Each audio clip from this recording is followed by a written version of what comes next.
王妃，请下车。苏小姐，我不是什么王妃，您为要这么叫我？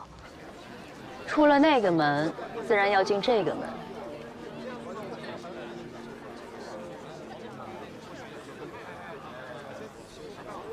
怎么，还想回去被当成通敌抓起来？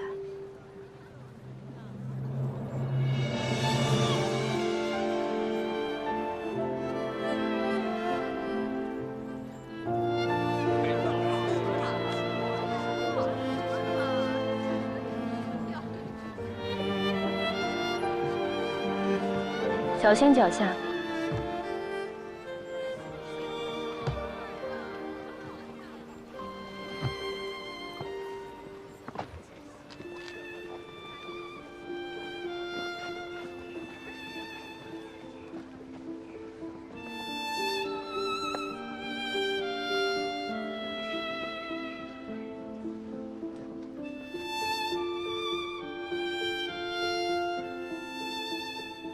王妃，走吧。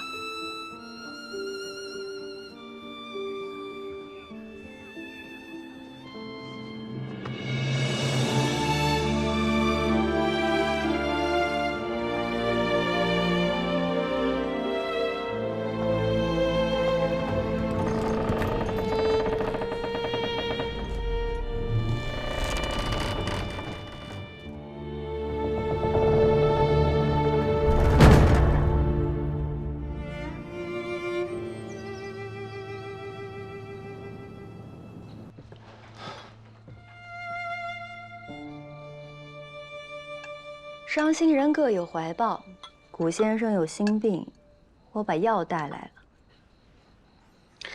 你终于答应带我去合肥了。哟，我怎么觉得这生意做亏了呢？你能答应我什么呀？我为什么要帮你？看你这半死不活的样儿，我半死不活，不都是拜你所赐吗？ 是你把一梅带去合肥的吧？是啊，是我亲自把她送进王府的。主将李成晋升为成王，她现在可是成王妃。你得想清楚，你有几颗脑袋敢去王妃那儿啰嗦呀？我不是去跟她啰嗦的，我是去把她救回来的。她爹是我的恩师，老人家现在就剩下半条命了。 风前烛雨里灯啊，他呢，一个人在外面逍遥快活，让别人为他受罪啊！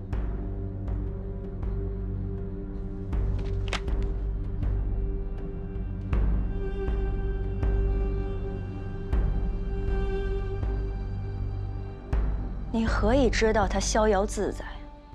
我现在都不敢回家，我看到他爹，我都不知道该怎么解释。 我也没办法面对我娘。好，我把她带回来，你保证她不再跑吗？还是你们要活活逼死她，落个心里舒服？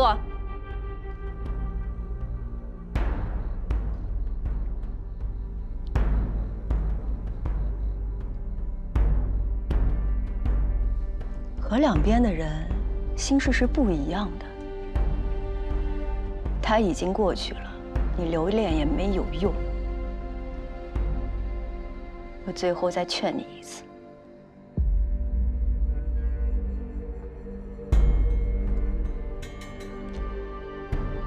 无论如何，我求你带我见他一次。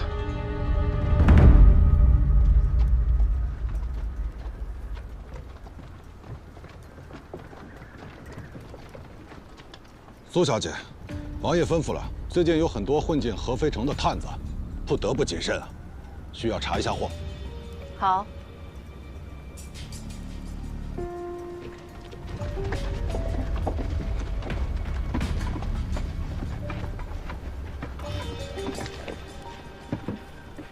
这些都是给王爷买回来的，将来水师用得着，雇了10几个挑夫子。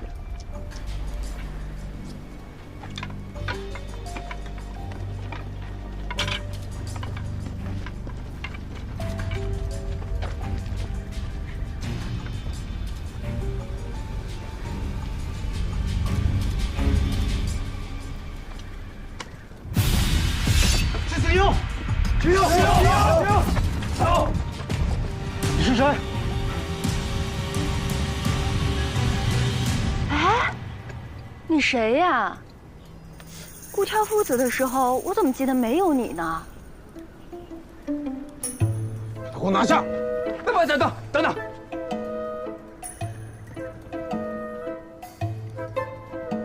我要是不留辫子的话，谁把这些货从徽州城挑出来啊？我要是不留辫子的话，我进徽州就给人砍了脑袋了。苏小姐，我今天走可以，那以后王爷的事儿我办不了了。慢着，真是难不着他。苏小姐，这好啦，跟我们一起的，放行吧。刚才开玩笑呢。好。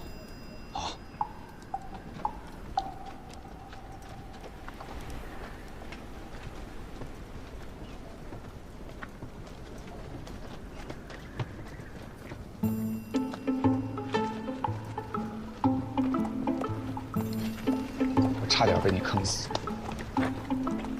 不坑你坑谁呀？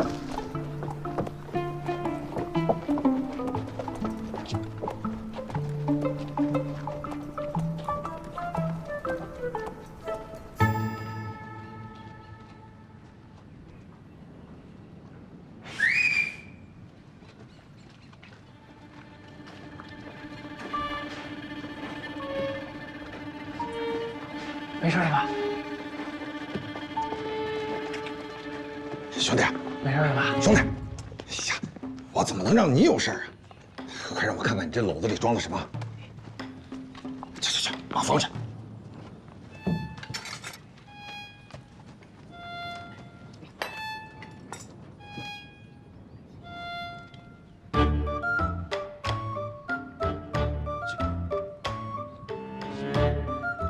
哎，我说兄弟啊，这不就是麻绳吗？这个。是麻绳啊！啊，你让我到哪儿给你弄那么多真人头发去啊？不要算了。哎，别！哎呀，麻绳就麻绳，但是你这10两银子也忒亏心了。我实话跟你说，要不看你是老乡啊，我这10两银子我还不卖呢。这东西要被官兵发现了，那我这吃饭的家伙就没了。总共1000条，10两一条，要不要吧？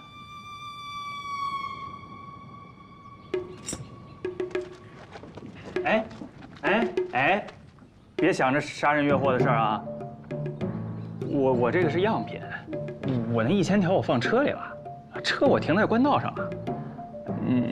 你要动什么歪心思，那可就这10条了啊！嗨，兄弟，说什么呢？啊，你说我们买这个，那不也是藏起来，为了有一天好逃命使吗？这样，我安排2个人啊，跟你去赶车，钱我给你，啊，可有一样啊，1000条可不够，我这一个营，这怎么也得2、3千人呢，这哪够分啊？你得再给我弄点。那当然没问题啊！哎，像这样的生意啊，那自然是越多越好呀。好，三儿，叔，这银票，就快点吧。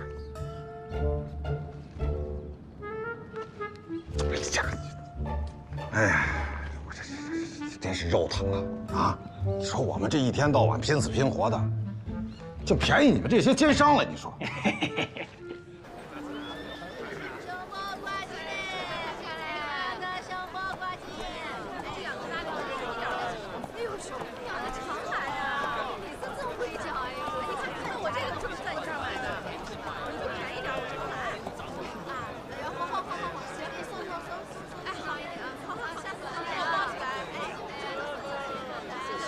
看着我干嘛？给你带到了。不把我送进去啊？那么多兵我怎么进啊？那我可管不了了。你就说让我给你带到王府，也没说让我给你带进去啊。我还有公事儿，自己进去吧。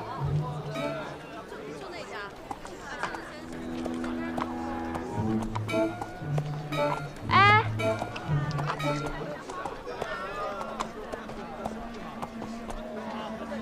刚才忘提醒你了，你那辫子要是再掉出来，被人发现一刀给杀了，可就不关我的事儿了啊！走。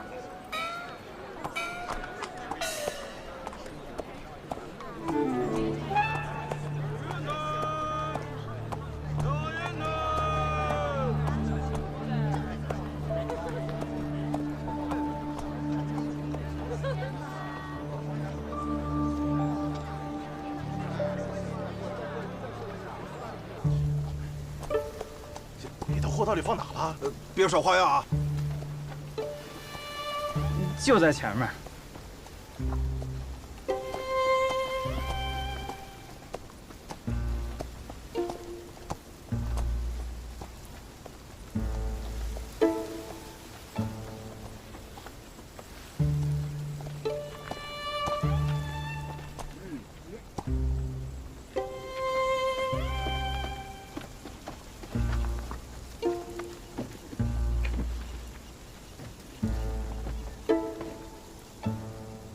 你好好点点啊，总共1000条，少了我可不补啊。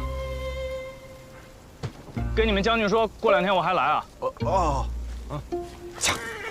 驾！哎，掌柜的，掌柜的，等等我，掌柜的，等等我，掌柜的。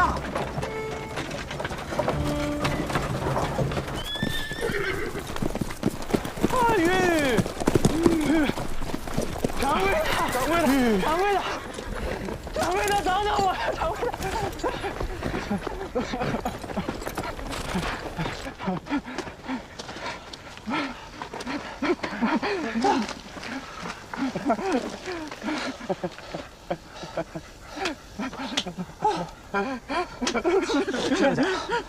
真的假的？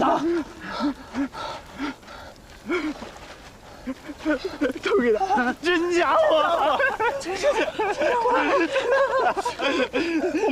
我们就这1000条辫子花了多少钱？有10个大字，连工钱一起。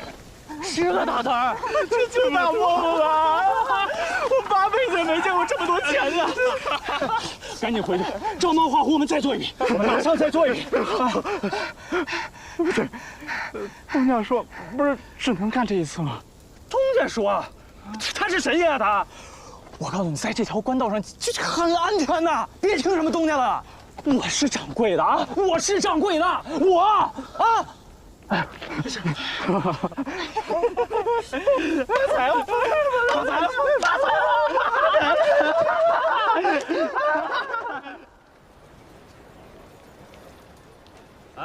来，装够了啊！来，一个人4个大旗，装仓，可不可以？4个大旗 ，OK。可以的话过来，我去。4个大旗，可不可以？赶紧的吧，你。哎，大小伙子，犯什么懒呢？4个大旗不好啊？我看你屡屡的在这坐着一天了吧？哎，他们说这儿的王妃长得像画儿一样，我可不信，我想看看。哎呀，你饭真都没有呢，还想着看王妃？王妃的传业师傅才出来，陪着王爷巡查巡城，做你的别人门去吧。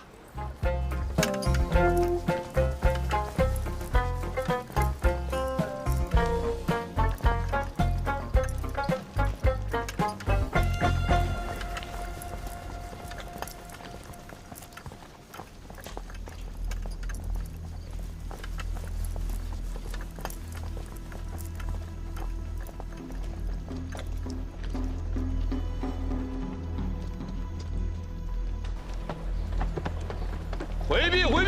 王爷、王妃出来游城了！哎，什么情况？回避！快走！回避！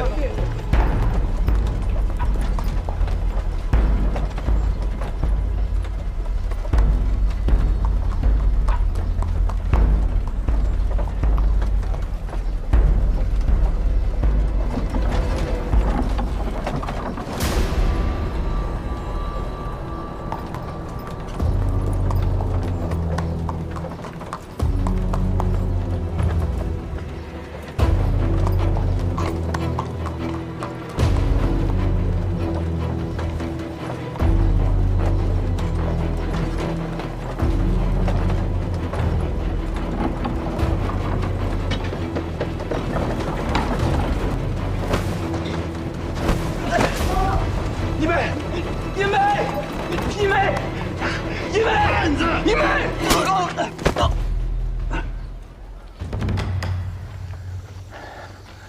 这不雨天气，太热。哎，哥们儿，你那上次1000条辫子不行啊，太假了。哎，不可能，那假，你们脑袋就掉了，不可能让你们掉脑袋的。我们生意人讲究的是诚信，我们还得合作呢。那我再训你一次，这次不能再有问题了啊！还是1000条，你好好点点。还那句话啊，少了我可不管补。哎，行。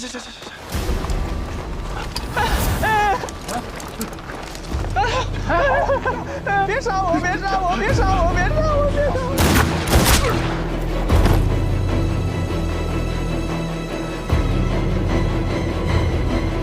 我！王妃呢？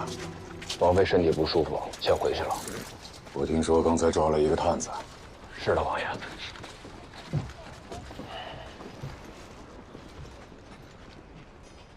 带上来。带上来！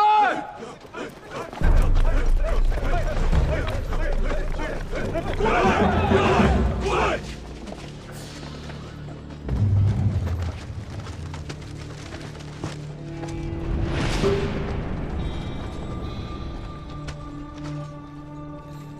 这是你们买的。当初你们投我的时候，辫子是自己剪的。现在怎么又想回去了？这怕是不行吧？王爷饶命！咱们就是想要一条退路。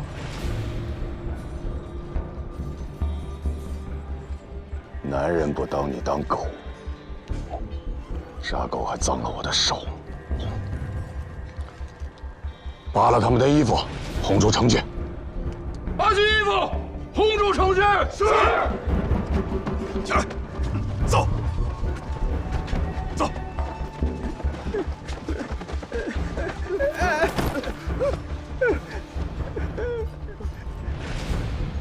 这3个奸商收监，好好查查，还有谁买了？是。把他们收监。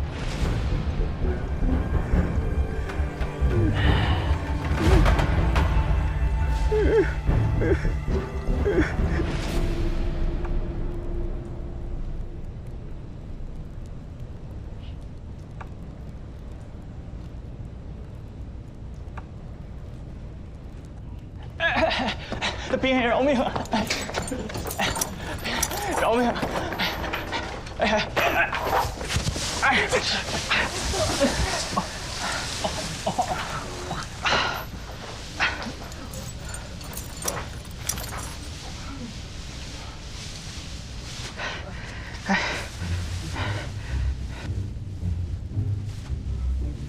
哥，好巧呀！你们怎么进来的？我按你教的卖辫子去了。卖了几次？ 2次。我东家，别打了，东家，别打掌柜的了。刚刚我们仨也被打得够巧的。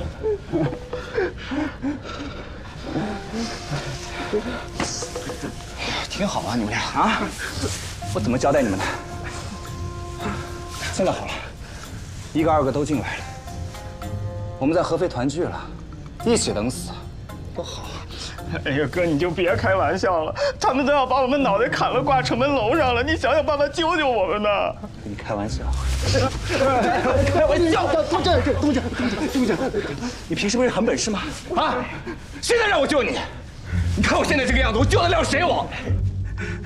哥，你有办法的，你总有办法的。提神。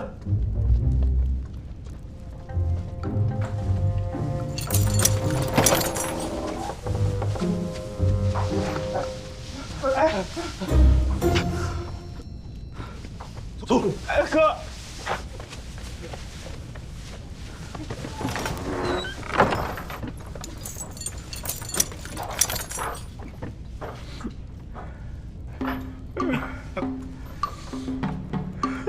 死了，这回真的死了。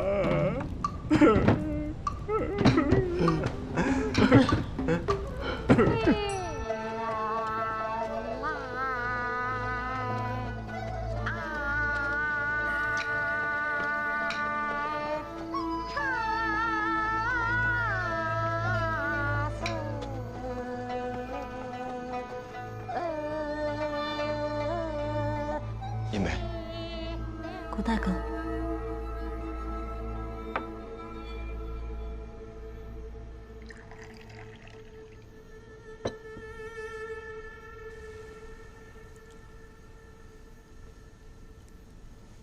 王妃，我爹爹他。远道而来辛苦了。这是广西野果酿的酒，有些辛辣，初饮时不大习惯。谷兄这个时候赶来，那是有泼天的胆子呀，我敬你。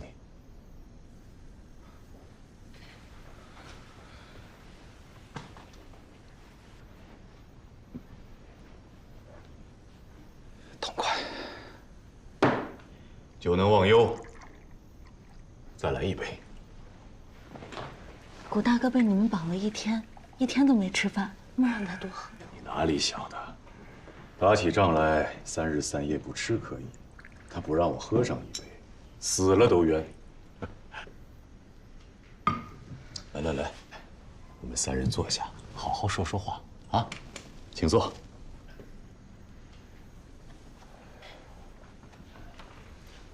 啊，今日巡城，有人惊了王妃的驾，我便知道是谷兄来了，为掩人耳目，才收入监中。委屈了，这一杯全当是赔罪了。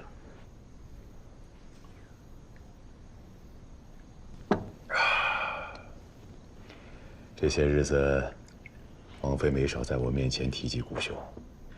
谷兄与一梅的恩情，我们夫妇2人此生此世都无以报答。我明白了。好，那我们说正经事。谷兄此次前来是所为何事啊？受白老先生所托，如今他老人家命悬一线。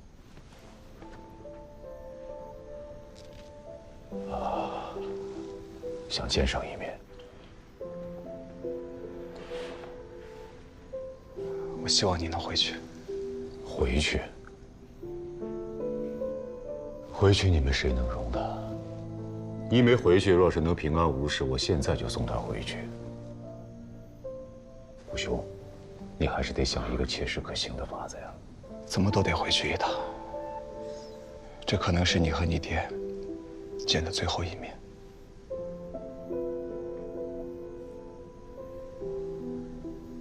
实在不行，就是深夜前行。好，我和一梅一起回去，我去给老人家磕个头，让他走得安心。这万万不行，你不能冒这个险。你是王爷。什么狗屁王爷？我现在是你的夫婿。再说了，我信得过谷兄。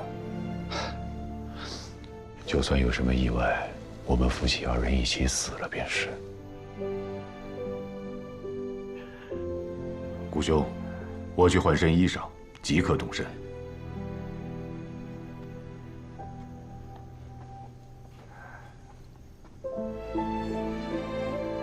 老二和2个伙计，现在还被关押在大牢。他们有没有打他？我怎么不知道？你尽快找人把他们放了吧，我在外头等你们。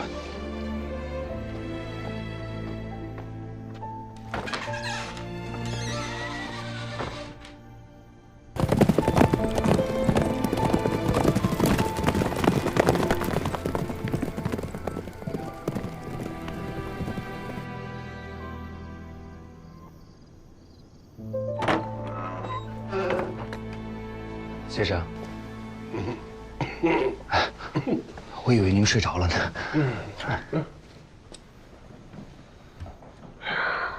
我这2天睡不着，也不饿。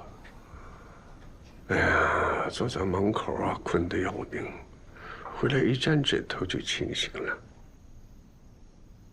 昨天啊，我突然梦见一梅的娘了。我看相聚之期怕是不远了，只是不知道该如何给她讲女儿的事儿。先生，你别恨一梅，她虽然有些孩子性性，可是她哪是孩子啊，大了。我不恨她。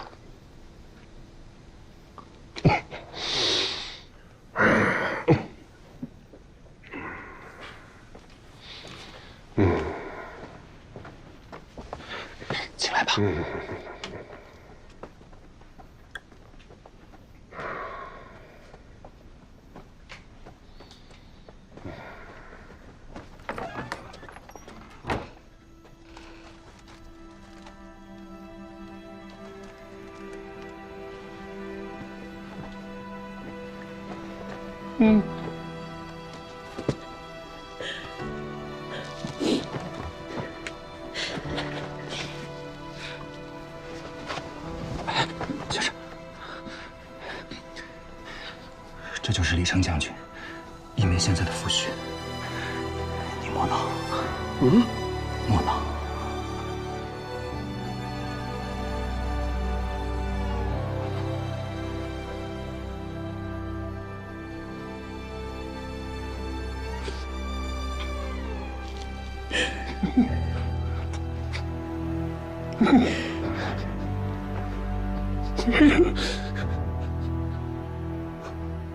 我不恼，所不相识，也总有3分客情。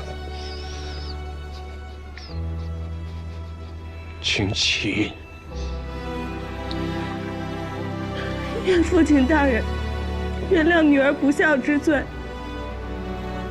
我是真心实意想跟他在一起的，父亲大人见谅。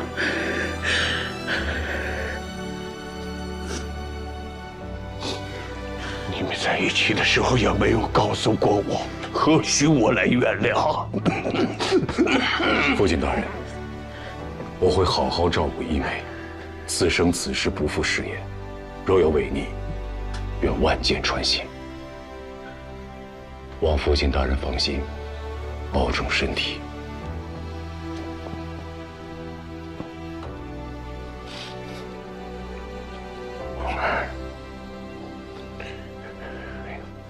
你起来吧，李将军。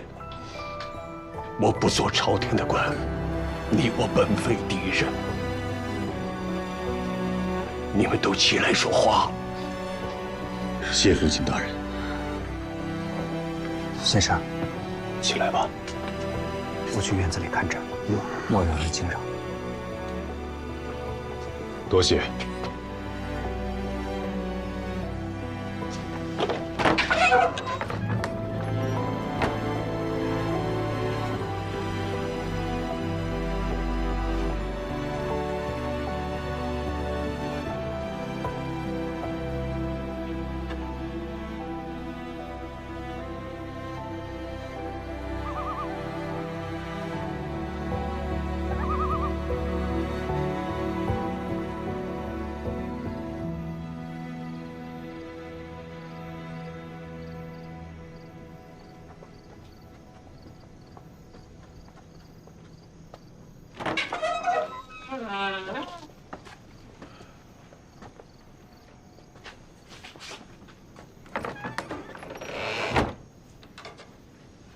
先生怎么样了？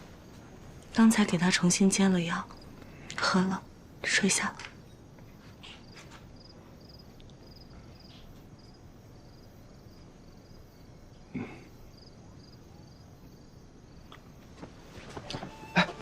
你这是何虎兄，杀人容易救人难。我们星夜快马来一趟容易，你日复一日的照顾老人难。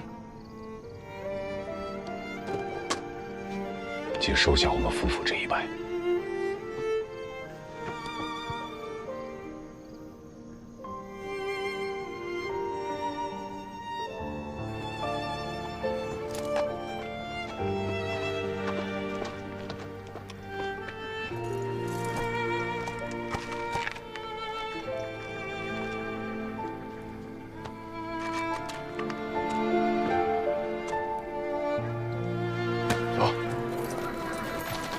走。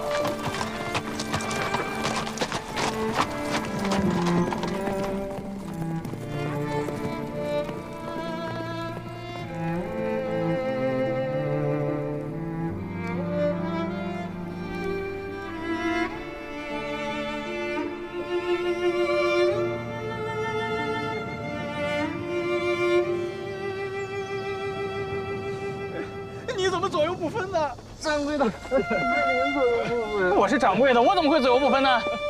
都娘，哎，哥，你想个办法把我们弄上去啊！把你弄上去干嘛呀？回家吗？我都伤成这样了，我不回家干嘛呀？你们现在这个鬼样子，回家怎么办？除了能吓着老娘，还能做什么？家中有金疮药，有跌打大夫吗？我回店里住去。我跟你们说啊，你们就这么慢慢的挪啊，天这么湿，别往地上躺，躺了就起不来了。金玉良言，别不当回事儿。不是几十里路呢，下去。那你要怎么样？我背你们上去好不好？掌柜的，你听农家的吧，咱们走回去。走吧。听我号令啊！1、2、3，左腿。1、2、3，右腿。1、2、3，左腿。你们两个坑人的玩意儿。1、2、3，右腿。左腿，走啊！打他妈打车干嘛？右腿，走！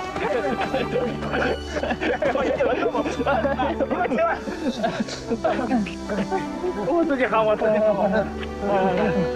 3，左腿。1、2、3，右腿。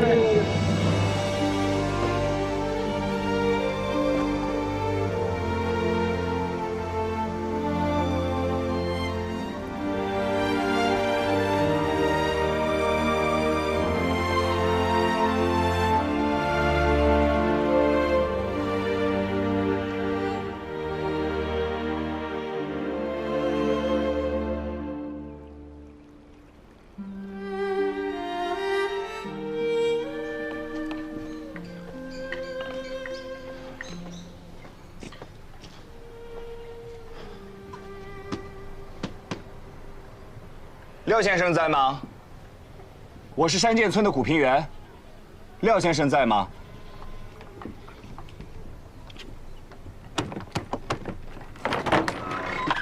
这没什么，廖先生，别那么讨厌。哎，姑娘，是山涧村的白世安白先生让我来寻他的。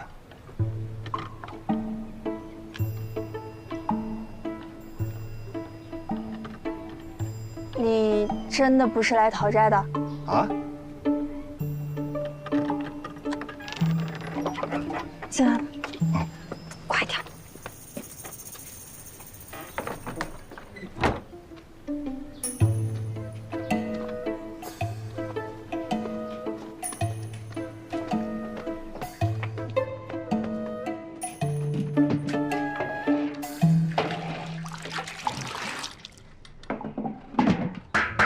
出来吧，不是要债的。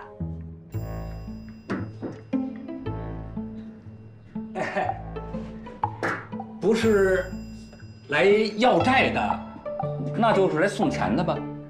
我呸！走。我跟你说，你可千万别借他大钱，不然呀，他下辈子才能还你呢。我呸！谁让你给我定日子了？下辈子我也不还。客人来了，赶紧沏茶去。哎，你行了吧？沏茶的东西都让你给当了，我拿什么沏啊？坐。找我什么事儿啊？是这样的，廖先生，我叫古平原，是山涧村的，村里的白先生让我来请您。请我？请我去喝酒吃肉，还是品茶叙旧啊？请您去炒茶。炒茶？炒什么茶呀？那茶山都让那帮混蛋给烧光了，哪有茶可炒啊？再者说了，要是有茶可炒，我至于输得这么惨吗？有茶可炒，你输得更惨。这他谈正事儿呢，你少插嘴。你可别骗我啊！不敢。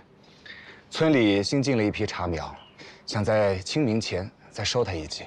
村里人可都指着他穿衣吃饭呢。好，拿来吧。什么呀？银子呀！你个傻瓜啊！对。哎，不行，你可千万不能给他银子。哎，他这什么都没了，就剩一张嘴了。你要给了他，就打水漂了。我自然是拿着银子到当铺，把炒茶的家伙事儿给赎回来，这还用你说呀？得了吧你，别给他了。你说，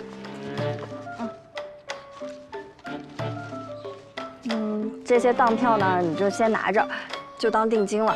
你到时候把那些东西都赎回来。你要是真心请我爹炒茶的话，你就派辆马车过来接我们就行了。但是你万万不能给他钱。啊，明白。多谢廖姑娘，多谢廖师傅。姑娘，你当着白先生朋友的面，别这么塌我的台面好不好？你还有台面可塌吗？那台面早让债主给塌光了。哎，你赶紧进去躲着去，到时候人家来打你，我管不住啊！你赶紧，走，我赶紧送你，不然到时候他变着法儿的问你借钱了。哎，我家可欠不起这债。来，姑娘，这5两银子你还是收下吧。你在可怜我？啊，不敢，只是不想他老人家过得太困苦了。5两银子也没多少，您拿着，买点茶饭也好，就当是晚辈孝敬他的了。我爹炒茶，他说第2，没人敢说第1的。到时候我好好督着他，包您满意。那谢谢了。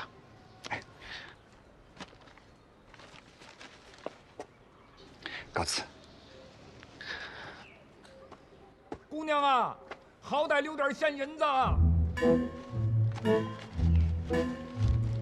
要债的来了。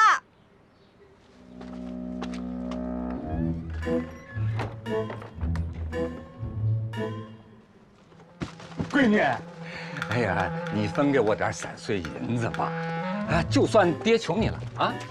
哎，闺女，正月财戳是新年，2月财戳迎新春，3月财戳桃花红，4月财戳坐茶忙，9月财戳菊花红，10月财戳小阳春，11月财戳雪花飘，12月财戳又一年。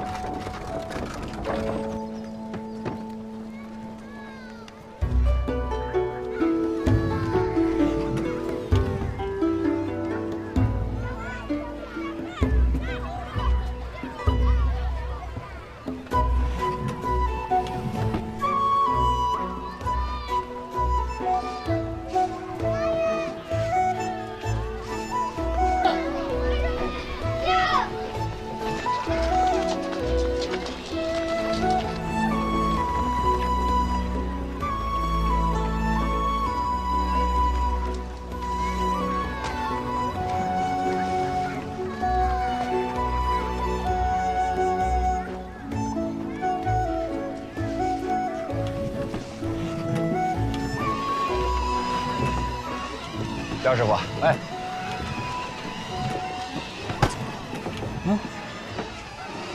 我怎么睡着了？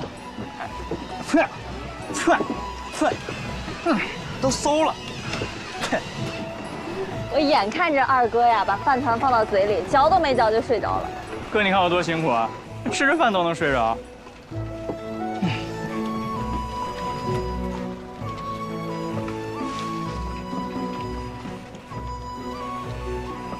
你学不来，我怎么就学不来？拿笸箩。哎，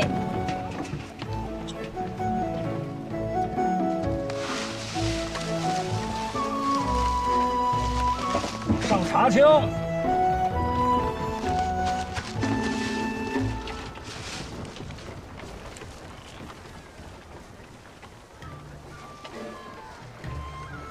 哎，廖师傅啊，哎，这茶的香味好怪啊！怪？怎么怪了？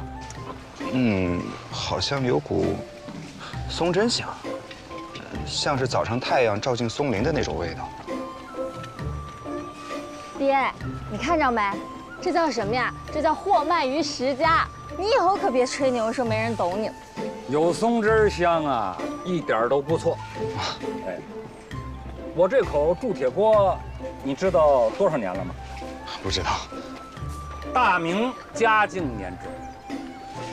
哇，这么老了？这是老辈人传下来的。这锅呀，是越老越好用，就是容易生锈，还容易烫手。要常常用，常常养。这老辈人，怎么养锅你知道吗？用松针。对，炒松枝啊，一是让年轻人练手艺，二是把松枝里边的油榨出来养锅。这口锅几百年用下来，炒茶它自然有那个松木香味儿。细品呢又逮不着，妙就妙在若有若无之间。再加上我炒茶这火候，这茶喝下去啊，入口清香，回味绵长。行了，爹，你就别老数落在秤盘里自夸自。那白老哥，身子骨怎么样啊？啊，好些了。好，等我炒完茶，我去看看他。哎，再拿点茶枪。我去帮忙。你快点。我说平原，我跟白老哥呀是一样，就一个闺女。谁要是把我闺女拐跑了，我弄死他。打得我啊！我看你家老二啊，人不错，未免一死，要不要做个上门女婿啊？啊？哎，你们怎么回事啊？快点啊！哎。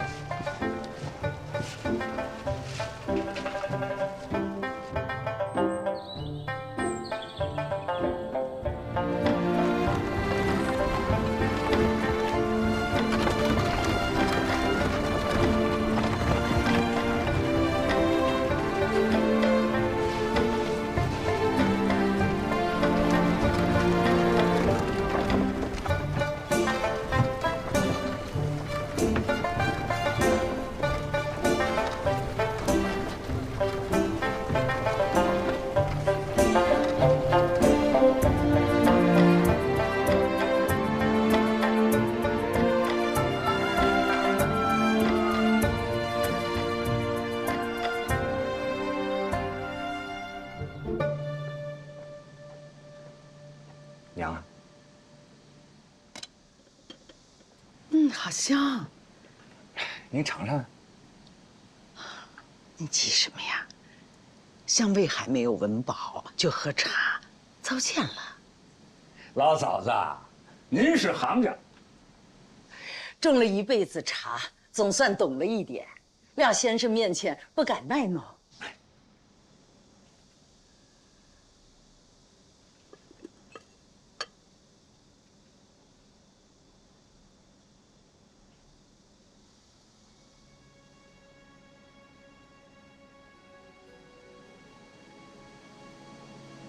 果然好。哎，那您说，它好在哪儿啊？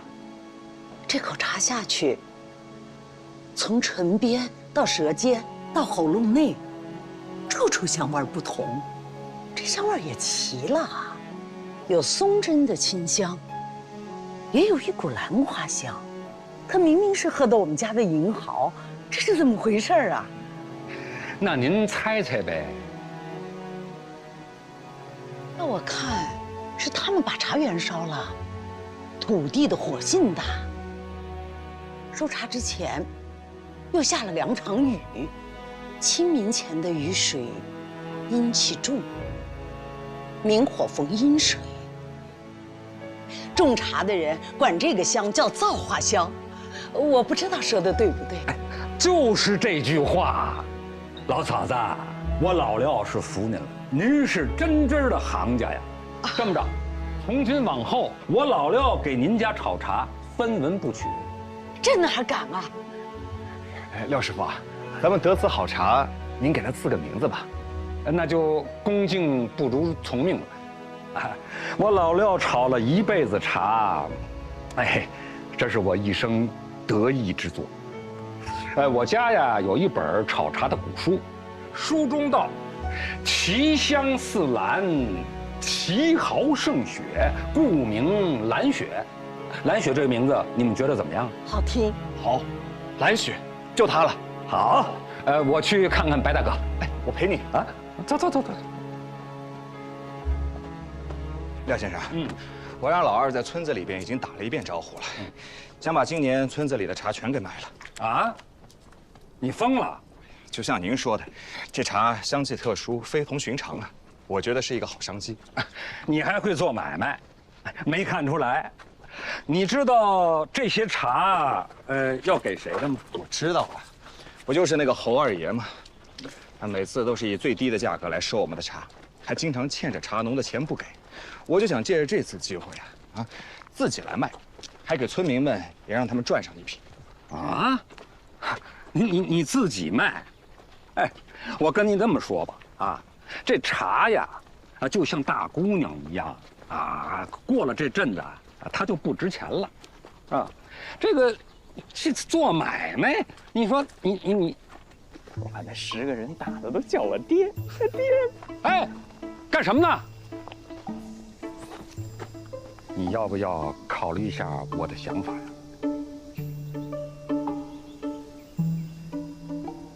老二，我让你去收茶引子，你收了多少了？5000斤。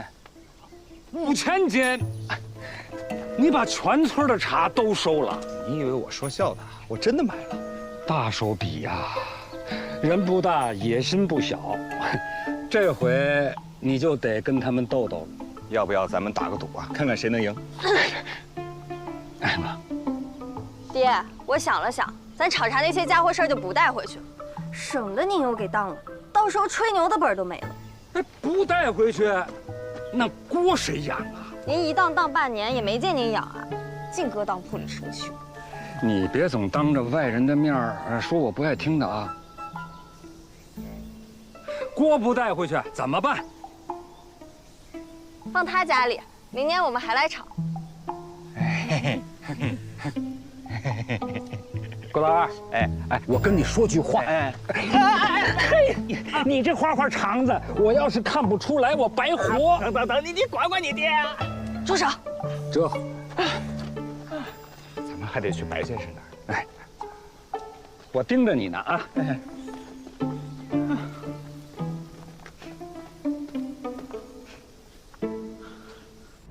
这水费呀是不同的，现在是蟹眼费，就是螃蟹的眼睛。此时这水是7分熟3分生，用来泡旧茶最得力。你看，现在呀是莲花费，从下往上形成一个水柱，是越往上水花越大。此时的温度是9分熟1分生，泡新茶那是恰逢其时。这个水温还能把茶叶的草腥味儿给烫掉。哎，你看，哎，这就是荷叶费了，10乘10的熟。这人老了，这是什么都通了，就是血脉不通。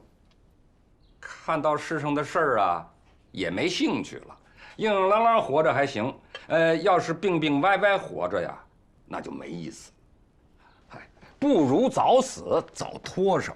爹，你又胡说八道。哎呀，你去年藏的这个血真是太好了。长期就多喝。那是一枚藏的，我可干不了那水磨功夫的活。哎呀，这血取得好啊！我还真舍不得用，都用没了，您喝什么呢？喝不了几天了。那倒是。你都喝掉便是。那孩子手巧。年年冬天都在地窖里存几十坛子的血给我煮茶用。以后没有这日子了。哎，这人呐，哪能一辈子喝好茶呀？有好茶咱们就喝，千万别舍不得。没有也别惦记着，你惦记着，就是自找苦吃。这话倒是。我想了10几年女儿的轻浮，怎么还贪恋这些？你比我通透。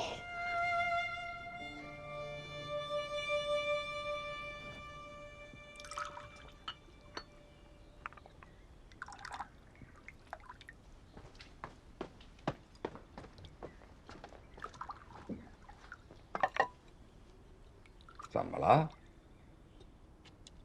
没事。没事儿。赌徒的眼赛加减，还说没事儿？先生他遭罪。嗨，世上的人谁不遭罪啊？就说皇帝那老儿，他就那么开心，还不是死在了热河，做了异乡之鬼啊！行了，你别胡说八道，赶紧把你鼻子下面的坑堵上。廖师傅倒说的没错，白先生他的脉象啊，其实都已经绝了，时而能摸到，时而摸不到，全凭一口气在那吊着。我知道，他心里愤恨，有些关他过不去。他嘴上总说着什么都看透了，实则未必。人呐，都执着。你想想，谁要是把我闺女拐跑了，老子非一刀宰了他不可。看把你能的！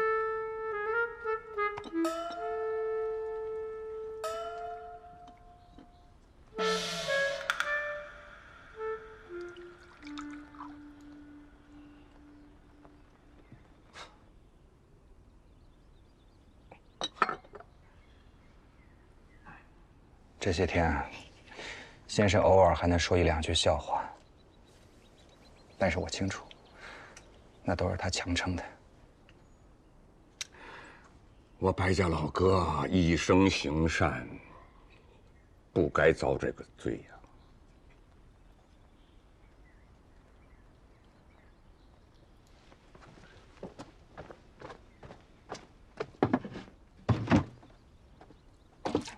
哎，廖师傅，你这是？我送一送他。你干嘛？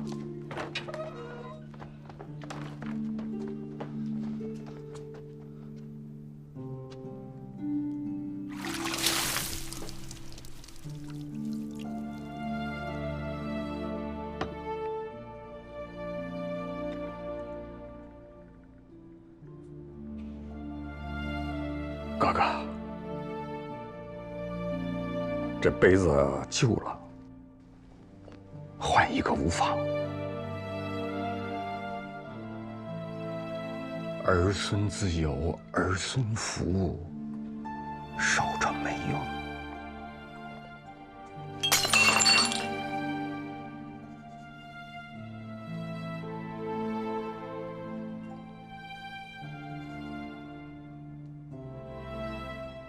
多谢。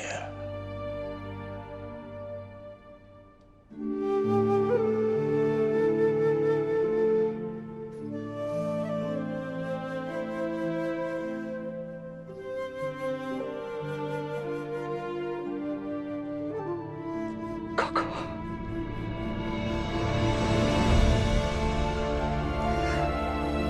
一路走好。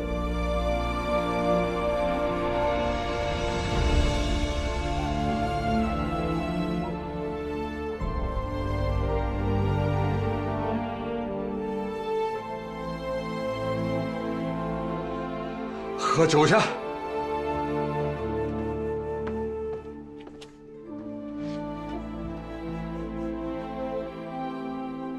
先生，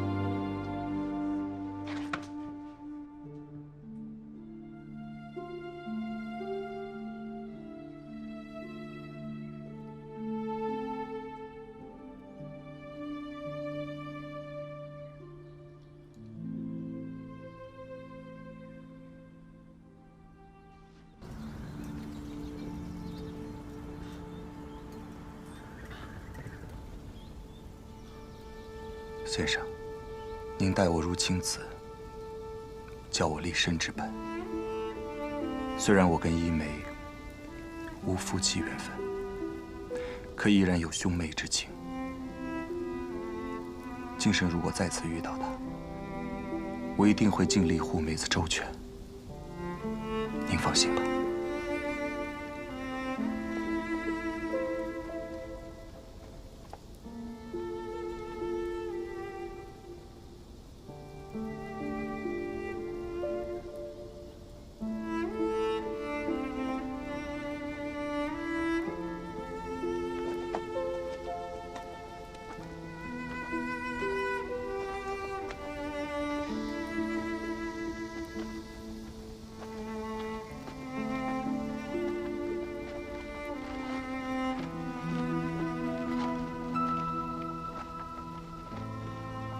廖师傅，有个事儿我要向您请教。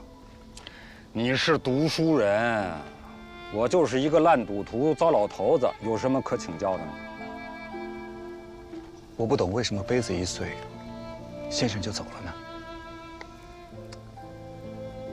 你看这人啊，从小到大，慢慢变老，老就老了呗，无非是死了之后，再换一副新的躯壳。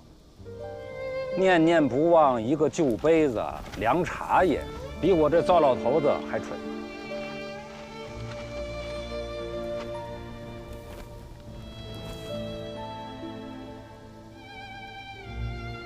古平原谨受教。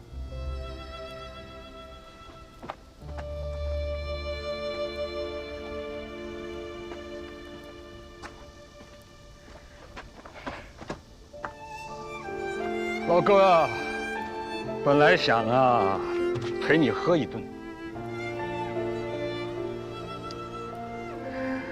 走得太早啊。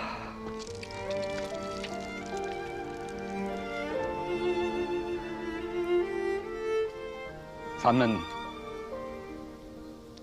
地府再见。这葫芦酒我留给你。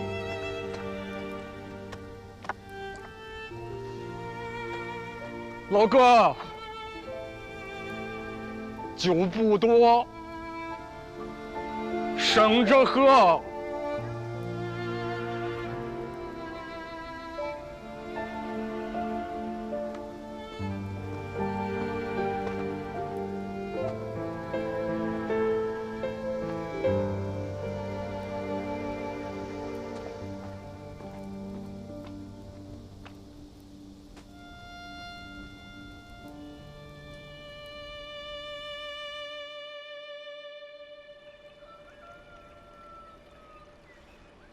古大，古大，开门！古大，古大，开门！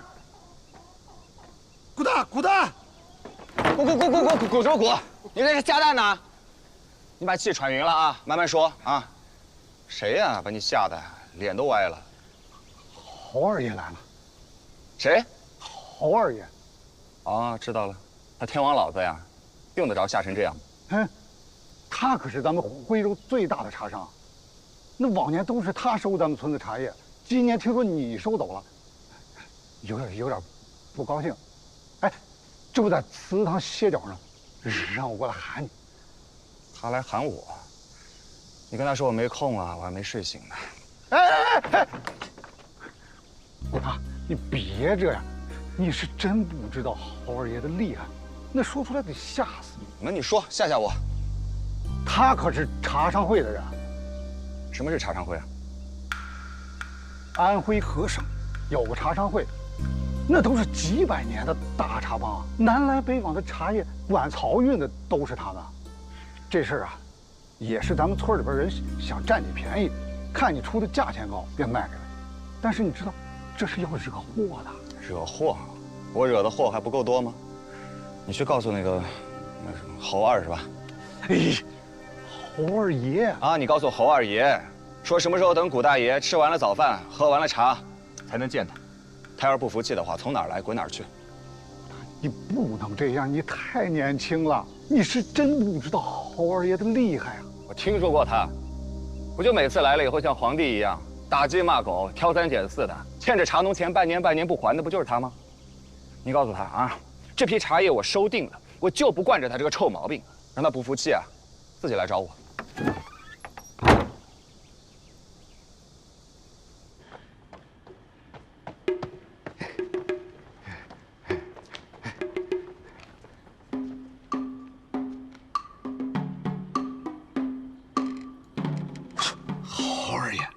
您猜怎么着？顾大他还没醒呢，您来早了。要不我给您先弄点吃的。哎呀，我这一天跑多少个村子，你知道吗？你让我在你这儿等他醒，去把他砸醒了。别的，侯二爷，这些采茶的一天不吃不喝，走路都打晃。您让我砸门，人家不得揍我？哎！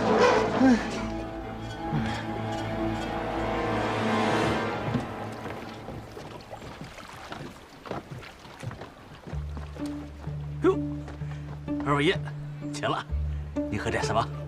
你这有什么好的呀？你喝什么地方的？本地的。本地的，不妨来点银毫，价格不高，香得很呐。都来一些吧。哎，来尝尝这银毫，请。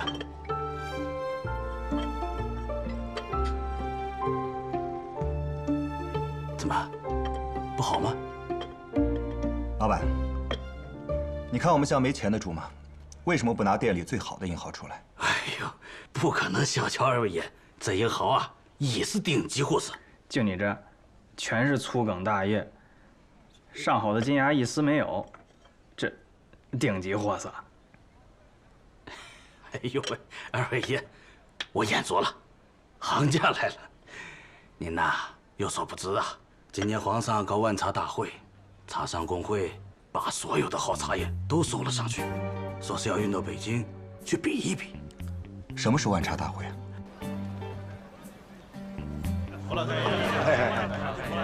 这个万茶大会到底是个什么章程？讲的那么热闹，大家伙来就是想问问，咱们茶商会这边有何准备，我们也好闲事。那不过是个噱头。新帝登基，尤其是江南那几个省刚刚光复。运河也疏通了，啊，皇上呢是有个想法，让南茶北调，就是让大家的日子啊过得舒服点。你玉山开道，玉水搭桥，非把天下第一茶的金字招牌给摘回来不可。对呀，摘回来，摘回来。所以呢，我请了京城最大的茶商李万堂李老爷到安徽一叙，据说他官商两面很吃得开，一定会有办法的。要说这万茶大会呀，那是天字第一号的大买卖家，京城巨商李百万、李万堂老爷操持的，正好赶上今年太后要过寿了，这小皇上啊想讨娘亲的喜欢，李万堂老爷就想了这么一个法子，把全天下所有的名茶全部一块汇聚到北京城，比上一比，一定要派一个座次。前些年呀，这京城的茶叶呀，贵如黄金。一两不怎么样的毛尖呢，要2吊钱。这一两上好的猴魁跟龙井，1两金子1两茶，还供不应求。如今呢，天下的名茶聚集京城，夺的是个头牌，争的是个市场。顶尖的上供给2位皇太后喝，皇上御笔亲帖，制成大品，名扬天下。你说这算不算千古盛世啊？但我有一事不明啊，这个茶叶怎么排座次？猴魁有猴魁的好，银毫有银毫的妙。有的人爱喝新茶，有的人爱喝陈茶，千百个人就有千百种的口味，这天下第一怎么选呢？哎，有了，谁的官大，谁说了算。皇上老子说是天下第一，你还能不认呐？哦，那是，心服口服。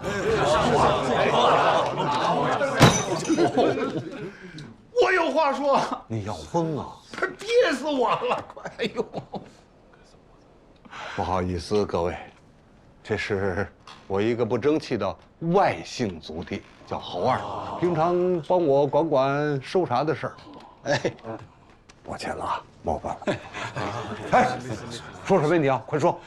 如果要是有不听话的，那不买我们茶商会账的人怎么办？什么叫不买账啊？哎呀，囤积居奇，就是不卖给我们。这茶商会又不是衙门，那人家不卖，那自然有人会去买。哎，你是不是言语骄狂，得罪人了呀？嗯，绝对不可能啊！那您尝尝我们的茶叶。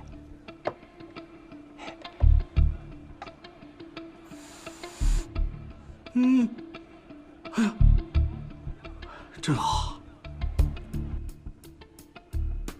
那小子就是一个流放犯，他呢鼓动村里的人不把茶卖给咱们茶商会。不是他要是不卖也就算了，那他说那些难听的话，在那侮辱您，那我真是听不下去。他怎么会晓得我？你别胡说，没胡说你。哎，诸位都在啊，这件事儿啊，胡老太爷能忍，侯二爷我忍不了啊。从今儿起，如果谁要是收那个村子里一片茶，那就是对胡老太爷、对我侯二爷不敬，啊！哎，我现在告诉你们，这个人叫什么名字啊？他叫古平原，古平原，古平原。顾燕是吧？你是二爷。侯二爷早就每家店都说过了，这3届存的茶，要是进了1两，这店就干不下去了。徽州这一块，你是指望不上了。茶商工会，好大的势力！唉，可不是嘛，几百年了，南来北往漕运，只剩他们，全国的商会互通生计，在这一行人家就是老大，这有什么怨气？说不出啊。怎么样，都听到了吧？那我听到管什么用啊？是你得罪的他，又不是我。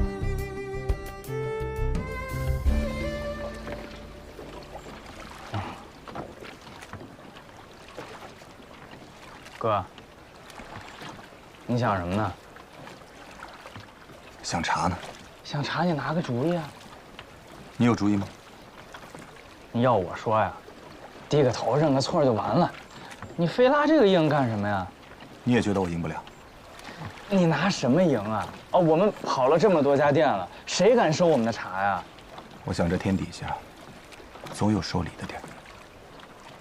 这样，回去以后咱们把蓝雪茶拣些好的出来，我要上京城，和他们拼一拼。你还要去参加万茶大会，你还要把皇帝老儿的金字招牌给背回来，刀架脖子上都耽误不了你吹牛。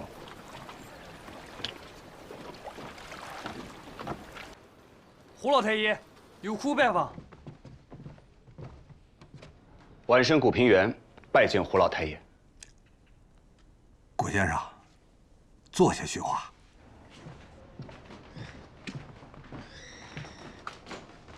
啊，你就是那个带头不肯卖茶叶给茶商工会的人呐？带头谈不上，郝二爷杀价杀得太狠了，我当时心里不忿，言语间多有冲撞。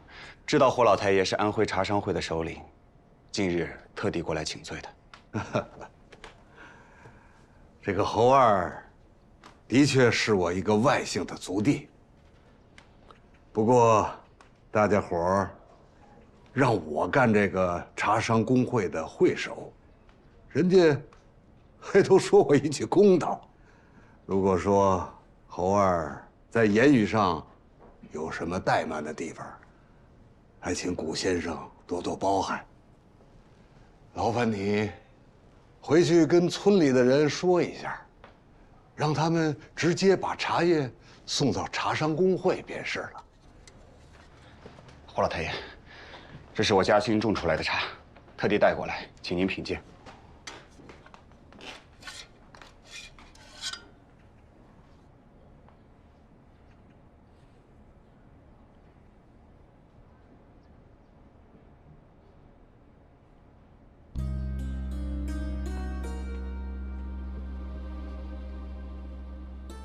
这不是银毫吗？这上面的“蓝雪”二字是何意啊？此茶得天地厚爱，种出来以后有一股特殊的香气，有一股淡淡的兰花香，又有如雪后的青松，凛冽高洁，因此重新取名叫它蓝雪。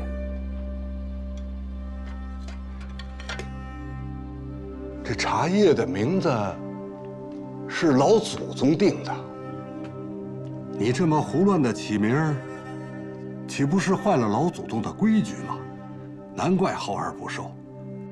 你把它改成银毫，再拿来给我喝。胡老太爷，此茶的香气确实与普通银毫不同，是一种新的味道。要不您尝尝？哎，什么新的旧的？我做了一辈子茶行的营生，哪能这么没规矩啊？我今天要是放纵了你，以后大家伙儿要都胡乱的起名，我管还是不管呢？改回来吧。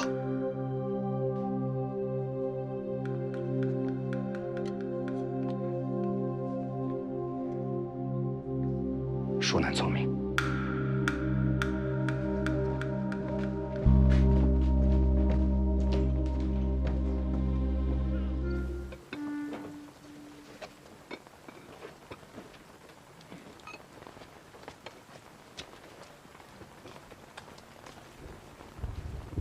八英老爷在吗？毕八英，这位先生客气了，有什么见教？知道八英老爷一直在徽州和草原两地做茶叶生意，我就是本地茶商，带了一些我家的样茶过来，希望您看看。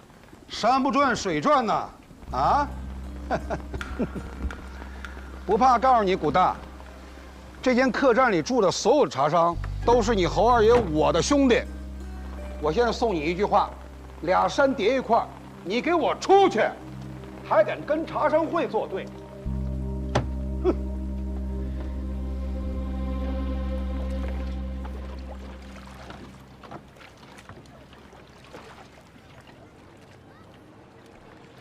安徽茶商公会胡玉泰，在此恭候李兄。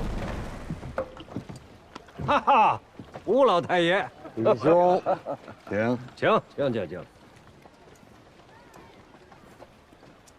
安徽今年1等的瓜片、银毫、猴魁，全部照价全收。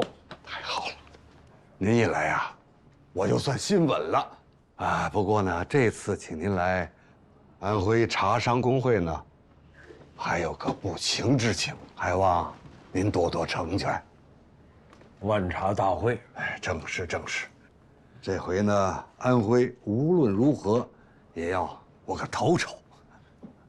哎，诸位，坐。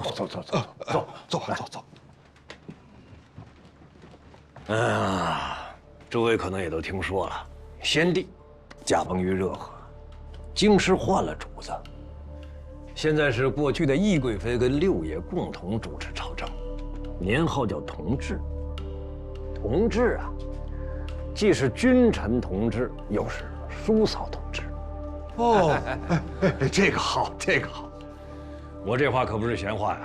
这次万茶大会名义上是李家主持，可真正品茶评茶的是六王爷。这可不是茶会啊，这是生意。哎呦啊！那你安徽茶要多亏，那云南茶、台湾茶怎么办呢？这中间窍门可就多了。老太爷，谁呀？外面来了一个年轻的茶商，送了拜帖，说想见见茶商会的人。这个人实在是太狂妄了，明明是银毫，叫什么蓝雪呀？红枣。别，这蓝雪茶这名字挺好听的。来，我瞅一眼，看看这是谁。一点规矩都不懂，什么东西这是？哼！你的就叫。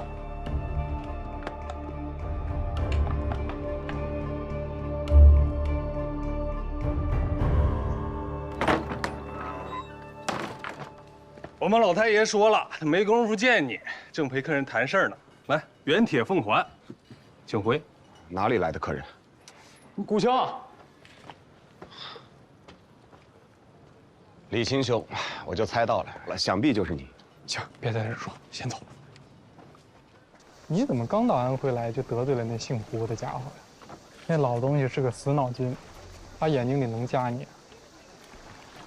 你听我的，找个时间，我想办法帮你俩说和说和。你这次是随你爹一起来的吧？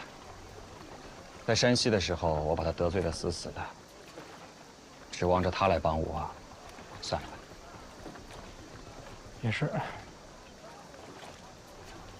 那这样，我还认识一些当地的茶商朋友，我自个儿掏一笔钱，让他们把你那些茶叶收购了。总之不能让你亏了吧？有你这句话，我已经明珠肺腑了。哎呀，这是我家这蓝雪茶呀，那可是千古的美女。要是只混迹在庸脂祖粉里边，我觉得未免太可惜了。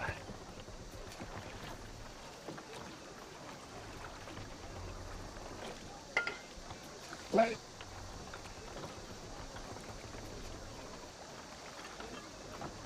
蓝雪。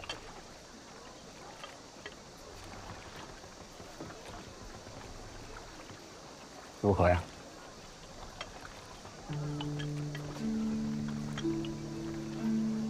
天姿国色，果然是知己啊，肯说真话。可那有什么用啊？北京的茶商都听我爹的话，你又把安徽的茶商会给得罪了。这么好的茶真是可惜，或者卖给那些蒙古人啊！蒙古人已经给我得罪完了。这怎么到哪儿都得弄得鸡飞狗跳的呀？你以为我想啊？我现在就是个茶农，我一家老小等着卖茶叶吃饭呢。那些收茶的吸血鬼把价格压那么低，那我怎么办？任由他们欺负啊？我看你是没路走了。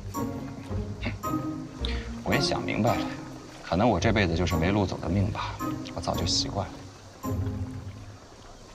你说你家主持的那个万茶大会，我这蓝雪茶能不能多亏？能啊，蓝雪夺魁，你这多个状元，驸马游街，高官得坐。哎呀，我看你这美梦做的是真好。你信不信我一脚把你踹湖里去？就知道讽刺我。哎呀，不过说起来，你要真的想进我们家那万茶大会，我可以想法子把你送进去。不过再往后的，我就帮不了你了。反正我没路走，我也不怕，就指着你了。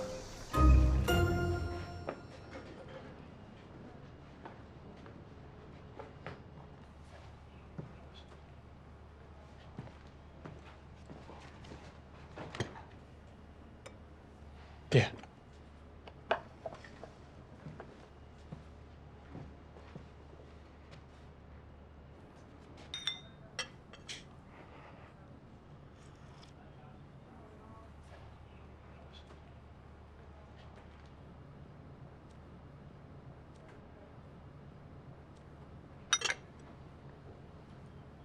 这是哪儿来的？爹，这就是那个蓝雪茶。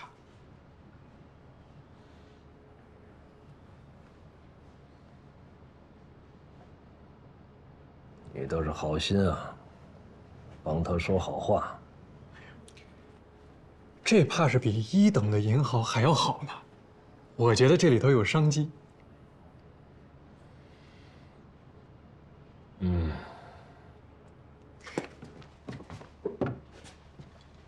我觉得呀，那姓胡的老头他也太霸道了。这么好的茶，就因为不合他的心意，说不要就不要了。要我说呀，咱们要是每年能把这蓝雪茶都放在咱们自个儿的茶行里，那岂不是？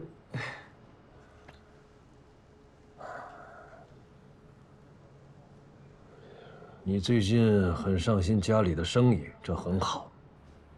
这么好的茶，如果我们专营专卖，也是件好事。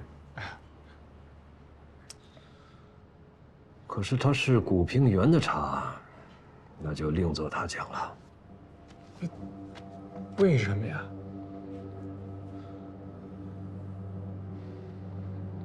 我问你，如果我们拿了他的蓝血茶，他会怎么样？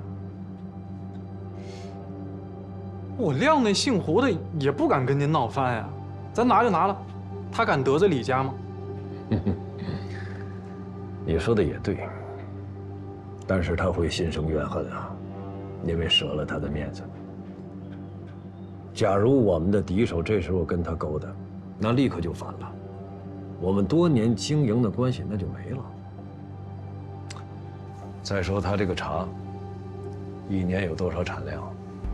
我们几百家店铺啊，难道就靠它来维持度日吗？假设这些都不存在，我这么做，岂不是鼓励了像古平原这种哗众取宠的年轻人的气焰？有朝一日，他会不会跟我们平分利润，或者是干脆自己拿走卖，不跟我们合作了？这就像是项羽见到了秦始皇一样，想取而代之啊，很有这种可能。野心这个东西啊，它就像是心里的一团火，着起来容易，扑灭就难。人世间啊，规矩是第一位的。什么叫规矩？我是爹，你是儿子，我见客人坐着，你就得站着。如果连这个都没了，还做什么生意？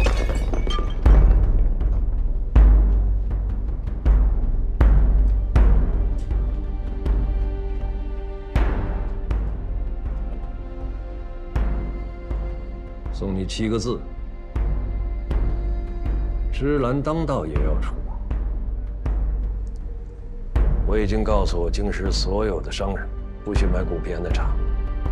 你也不要搞小动作，让我知道不会饶你。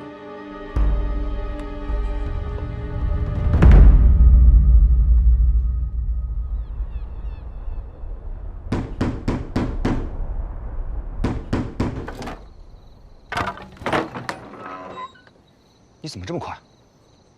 以后能不能交代我点人能干的活儿？你说你让我干的都是什么事儿？我是没本事给你干，我连1分钱我都没要着。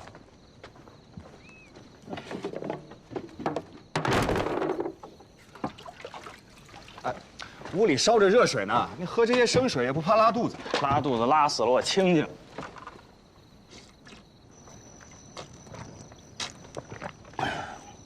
我这回来一路上我就愁啊，你说你牛也吹出去了，回头全村的人把茶拿来，手心向上管他要钱，那不得把咱们逼死呀？那娘腿脚也不好，还得跟着咱俩逃命，真可怜。哎，你到底有没有见到大奶奶？我连你说的那个靳大奶奶的毛我都没见着。我把那字条递进去，人家说靳大奶奶去外地看什么分号去了，不知道什么时候回来。好家伙，人等得起，那茶也等不起呀。再说了，你那2个指头宽的字条，你管人要5、6万两银子，凭什么呀？你能不能学聪明点？不是，你现在骂起我来挺带劲儿啊！哎，我也不说你了，反正我皮糙肉厚的，我命贱。明天我背着金条去。你喝点热水，洗洗脚再睡。我以后再听你的，我就是头驴。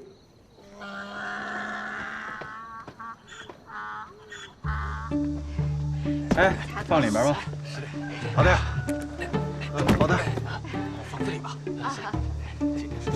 慢点。哎，朱老三，就你最鸡贼啊，别缺斤少两。不会不会。来。发财我来帮你。谢阿姨。你们家有没有烧卡？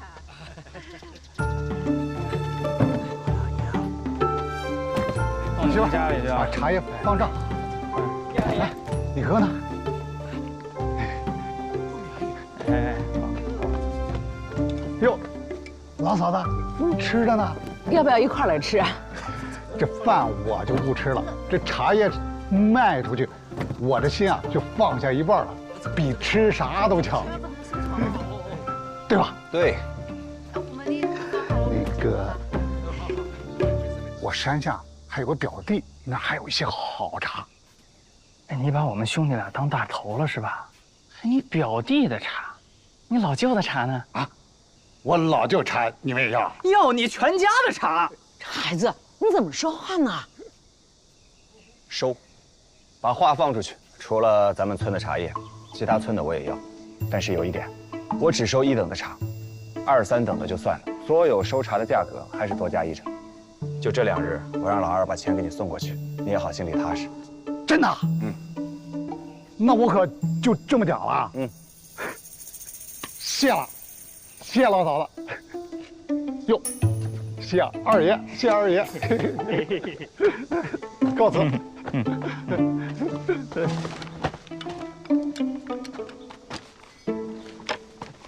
哎娘，咱家有只鸡，咱杀了炖了吧？养得好好的，你不是要留着下蛋吗？下蛋？咱连个蛋都吃不着了。您没听说吗？咱补过了。我哥带着咱娘俩作死呢。你们兄弟俩在说什么？您没看见？前2天啊，我哥的脑袋被驴给踢了，他把全村的茶都给买了，全在外边铺着呢。您是没看见，还吃得下饭呢。你不可以这么说你哥，没规矩。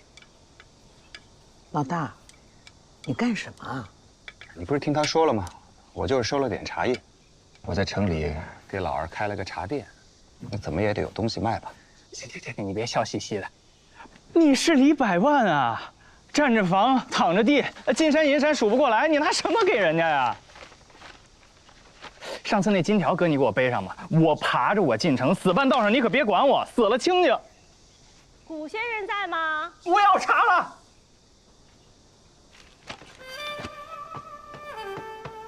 靳大奶奶，你怎么来了？哎，靳大奶奶，您就是靳大奶奶，二兄弟吧？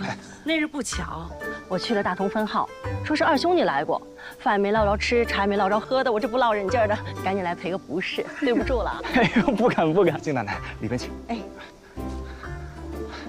娘啊，娘，这是我山西的朋友。给老太太请安，祝老太太身体安健。快起来，快起来，请客人到里屋去喝茶。老太太，我扶您进屋说话去。哎，我们当家的还得老几问问你好呢，带来礼物啊，我也都捎来了，赶紧过来。是，大奶奶。哎哥，这些礼品是真的假的呀？你不信啊？把箱子打开自己瞧。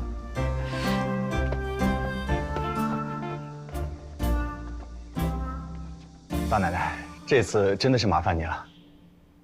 古兄弟，在外面那点野性子，回到家都收起来了，看你还真新鲜。你好歹也是我们的会手啊！哎呀，那都是假的。这孩子又做什么会手啊？又回老太太话，古兄弟啊，是我们山西票号商会的首领，山西3000家票号，只要古兄弟的一张字条，自当人人遵命。话说我来晚了1日，应该向会手赔罪。哎呀，不用这些礼节。娘啊，大奶奶她开我玩笑呢。我有些话想跟大奶奶单独说。客人远道来，你们要好生招待啊。乡下人礼数不周，请大奶奶别见怪。老太太这话我可受不起，您老先坐着啊。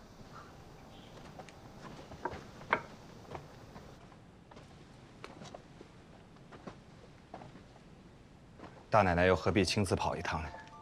离开山西的时候我也讲了，以后就没有会手这一说了，您就别开我玩笑了。古兄弟也能住在这里泰然处之，真正是大英雄啊！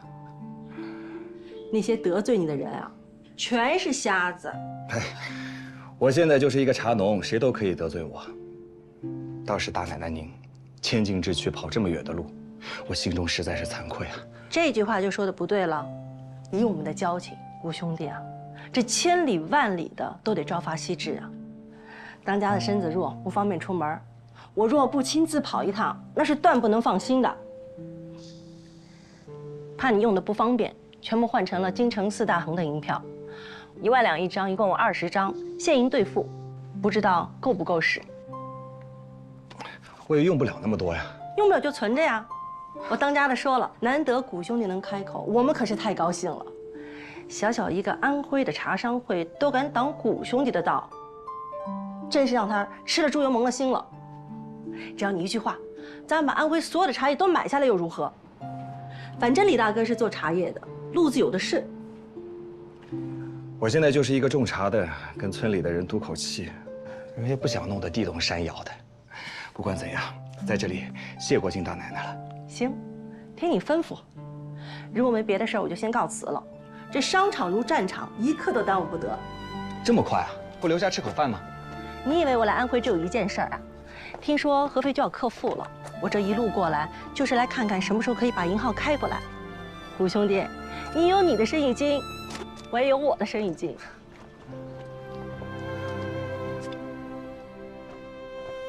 谷兄弟，少送。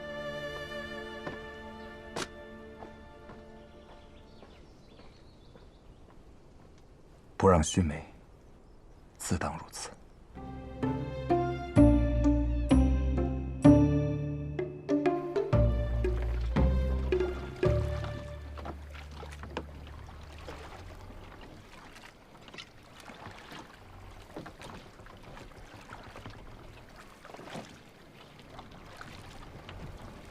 哥，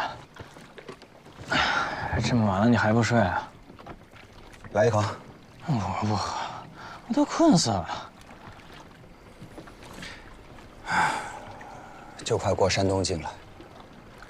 本来想着这一次回来，可以做一只太平鸡犬，在家里好好扶持老娘，可没有想到，还是要四处漂泊，这可能就是命了。哎呀，话说我还是第一次去京城呢。你想老老实实在家待着，我还挺想出去逛逛的。这以后成了亲，老婆孩子一大屋的，倒没那闲工夫了。四处跑，也有四处跑得好。你看过草原上的星星吗？那里的星星跟这边的完全不一样，很亮，很美。哥，你说的是什么呀？这回出门前，娘跟我说，就当跟你见见世面，生意做成做不成的不重要，主要是平安。你也是，就当散散心，别老想着白小姐的事儿。我已经想明白了，一梅她是个人，又不是个物件，她喜欢谁不喜欢谁是她的自由，连她爹都做不了她的主。但有些人就不一样了，他是在里面的，半夜酒醒，推枕而起，感觉心口憋得慌，就好像喘不过气一样。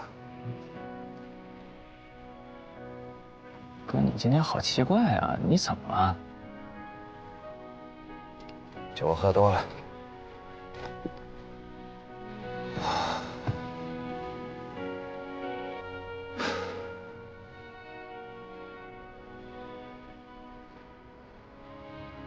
我想送你点礼物。我看书里写，读书人在送行时都会写诗互赠。我不会写诗，我背几句今早读到的诗来送你。风雨如晦，鸡鸣不已，既见君子，云虎不喜。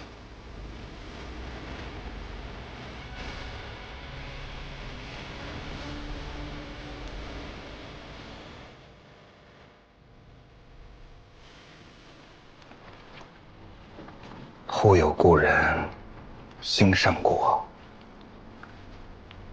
似贫似小，两茫然。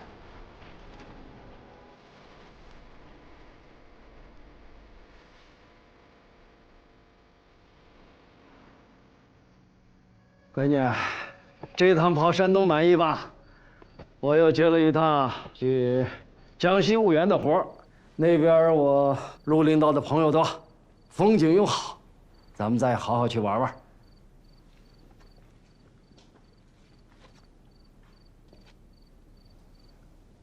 能不去吗？我想让你歇2天。这显得我多不孝呀。你倒说起我来了，那你倒是开心点儿啊！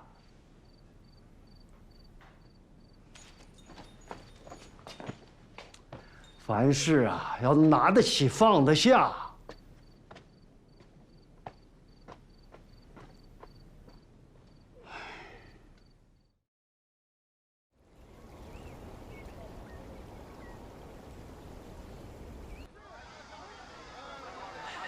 哎呀！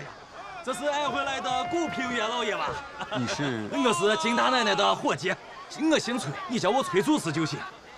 原来是恒昌号的朋友，辛苦了，小心卸货。哎，伙计们卸货小心点啊！顾老爷请，哎，二爷请。啊，往前啊！哎，来。哥，你这北京朋友还不少啊。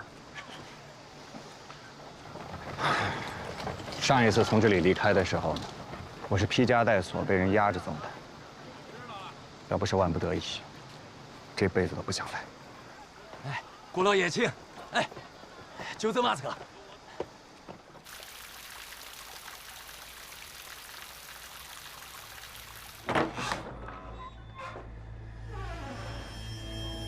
苏小姐怎么跑京师来了？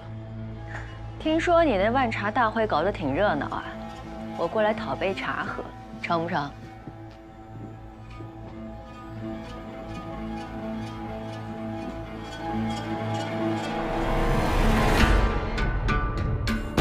参加万茶大会的客商，凭着户部发下的令牌，验明正身在即。外闯者，重刑。完了，你这朋友把咱坑惨了，他不来，咱们怎么进去啊？糟了，这回。谁关门啊？谁关门？哎，谁呀？放我出去！谁给我来了？啊，少爷，就今儿一天，老爷下死命令。说您出去走半步路，那就是换头路。您哪儿换什么头路？你敢？人都认好了，我搁这儿。你别愣着，你想想办法呀。这么大的王府，不可能只有一个门，咱们再找找，看看有没有其他门可以进的。往那边走。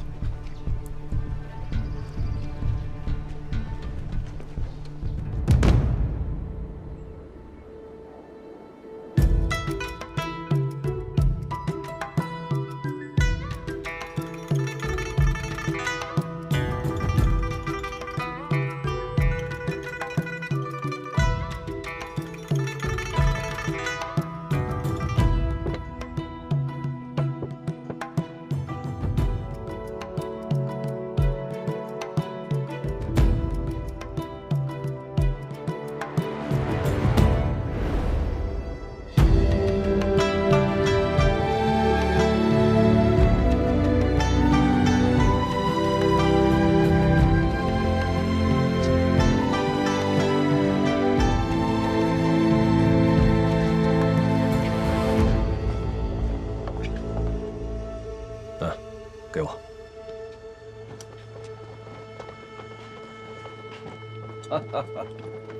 公公康健啊！请起，请起。让财神爷给我做揖，大家的面子可不小啊！公公红光满面，我看呐，您是修道有成，这要得道成仙呐！哪儿啊？咱家修道都是为了多活几年，好伺候王爷。是，您得着。嗯。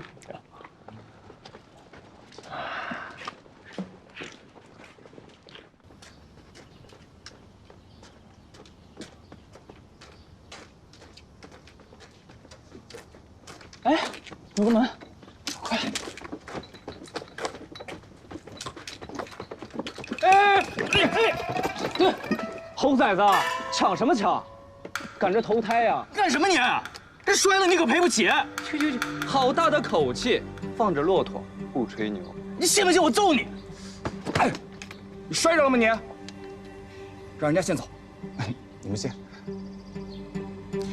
你怀里边抱的什么呀？那么金贵，说出来怕吓着你。那你吓我一下，我可好久都不知道什么叫害怕了。我们家种的蓝雪茶，这等闲之辈可喝不起。万茶大会的魁首，行，胡吹大气！这万茶大会刚开，您这魁首怎么还没进门啊？没摇牌。这浑人倒也有趣，让他跟我们一块儿进去吧。我倒想尝尝这茶，蓝雪茶。这名儿倒不错。跟我吵架这是男的女的？他们京城人说话怎么不男不女的？不男不女。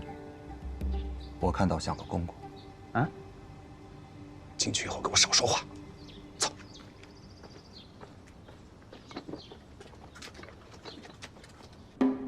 恭亲王，醇亲王到。奴才给王爷请安，给王爷请安。王爷，各省的茶商会都已经准备就绪了，请王爷的示。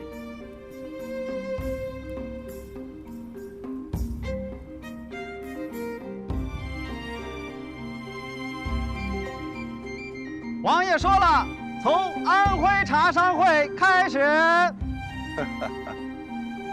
承让了，承让了，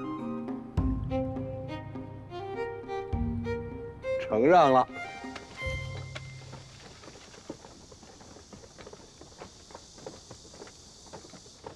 招招，丁爷，我们是参加万茶大会的，你拦着我们，那真耽误了事，你担待不起。你们进得了大门，知道怎么进二门吗？兵爷，我们是乡下人，刚才进大门也是同乡帮着办的，如何进这二门，还请点拨一二。进二门的门包，5000两。5000两。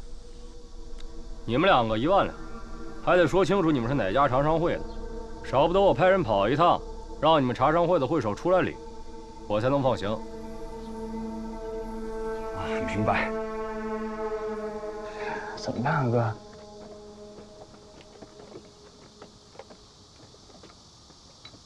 这1万两银子我倒是可以拿出来，但是你指望那个胡老太爷领我们进去，那是绝无可能的。我就说不该得罪他们嘛。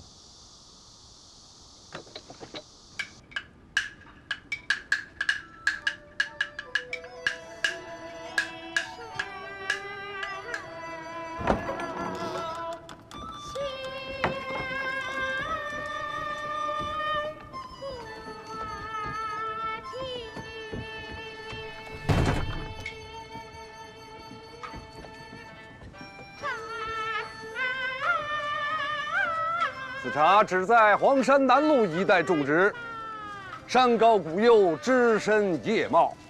这茶一枝一芽，一经炒制，如银龙入宫。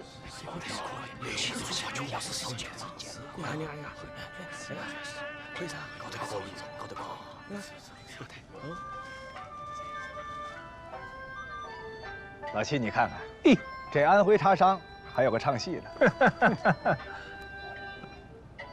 哎，六哥，你这糊弄谁呢？你没听说过啊？拿这绿叶子直接泡茶，这我懂啊，这得炒，还得杀青啊！你着什么急呀？这安徽茶商千里迢迢把这么大茶树运到京城来，用了不少心思，你就瞧好吧你。这有点意思啊，这个头回这么喝。哎，之后别的茶还怎么喝呀？啊？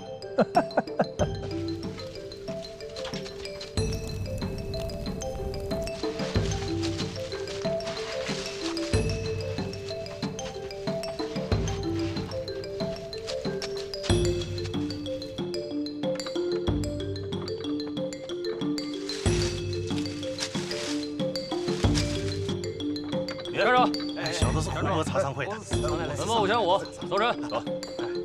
又走，谢谢啊。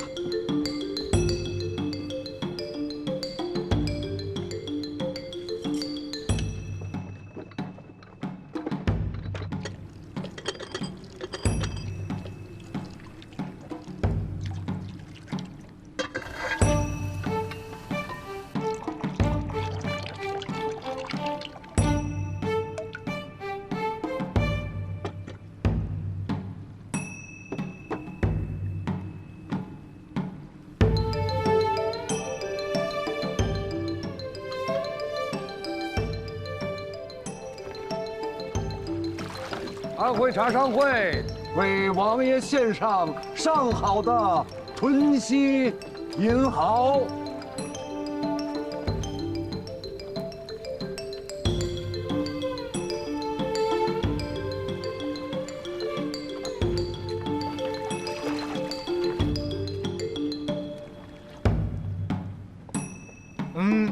来了，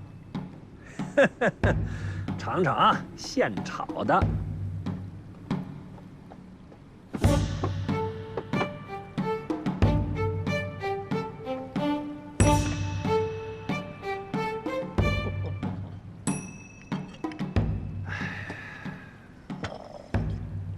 二位王爷，这是安徽茶商会进献的屯溪银毫。嘿，六哥，哎，光这功夫啊，值个魁首。你着什么急啊？有的是人孝敬他们，咱不用这样。这千里迢迢的来，连个万茶大会的毛都没看见。这但凡能进去凑个热闹，我回去也有的吹啊。嘿，怎么不进去啊？不是要拿魁首吗？这不是那不男不女吗？